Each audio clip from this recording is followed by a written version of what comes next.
আল্লাহ তার প্রতিটা বান্দার জীবনে একটা না একটা সুযোগ দিয়েই থাকেন। সেই সুযোগটা সেই বান্দা বুঝতে পারবে কি না বা সেটাকে পজিটিভলি নেবে কি না, সেটা তার বান্দার দোষ বা বান্দাই বুঝতে পারবেন। So hello everyone, welcome back to my daily blog. আরেকটা ছোট ভিডিও নিয়ে আসলাম। প্রতিদিন যত কাজ করি না কেন, যত ছুটাছুটি করি না কেন, যত ব্যস্ততায় থাকি না কেন, পার্কে আমাকে যেতেই হবে। এটা হচ্ছে আমার কম্পালসারি কাজ হয়ে গেছে।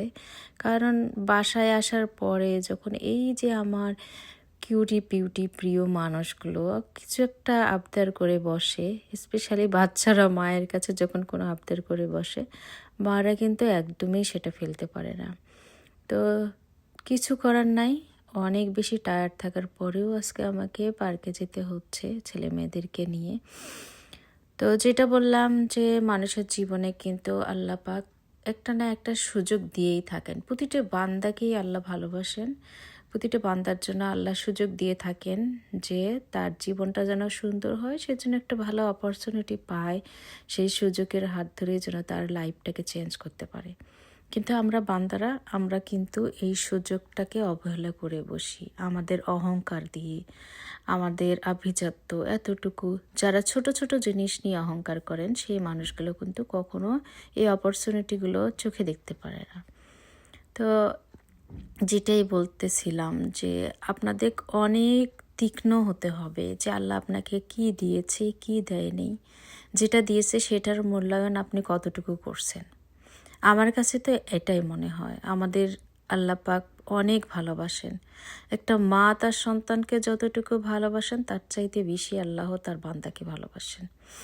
তো অনেক মানুষই আছেন যে তার অপরচুনিটিগুলো তারা সেটাকে চোখে দেখে না, সেটার মূল্যায়ন করতে জানে না। তো যার কারণে তারা জীবনে অনেক কষ্টে থাকে, ভীষণ কষ্টে থাকবে। কারণ সেই কষ্টটা তারা নিজেরাই নিয়েছে, বেছে নিয়েছে। তো জানি না আপনারা আমার এই কথাটা বুঝতে পেরেছেন কি না। ধরেন এক্সাম্পল দিই যে কেউ একজন আমেরিকায় আসার সুযোগ হয়েছে বা এসেছেন, কিন্তু আসার পরে আপনাদের এই আমেরিকা ভালো লাগছে না।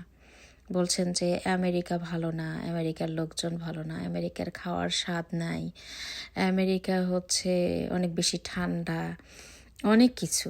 তো এই সব কমপ্লেন করে করে আপনি আমেরিকাকে খারাপ বললেন। তো সত্যি কি আমেরিকা খারাপ?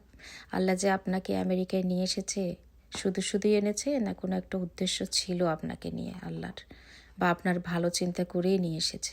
রিজিকের মালিক কিন্তু আল্লাহ। আপনি যেখানেই থাকেন না কেন, যেখানেই আপনাকে আসতে হচ্ছে না কেন, হচ্ছে বা যেভাবেই আসেন না কেন, সেটা রিজিক কিন্তু আল্লাহই রেখেছে। তো সেটা বিবেক বুদ্ধি দিয়ে আপনার সেই বিচার করতে হবে। যাই হোক, অনেক বেশি পণ্ডিতি করি আমি সব সময়, কেন জানি এরকম চিন্তাগুলোই আমার মাথার মধ্যে সব সময় আছে। কখনো অহংকার করবেন না। অহংকারীরা জীবনে কোনো দিনেও ভালো থাকতে পারে না এবং উন্নতিও করতে পারে না। তো বন্ধুরা, সবাই ভালো থেকো। আল্লাহ হাফেজ আজকের মতো।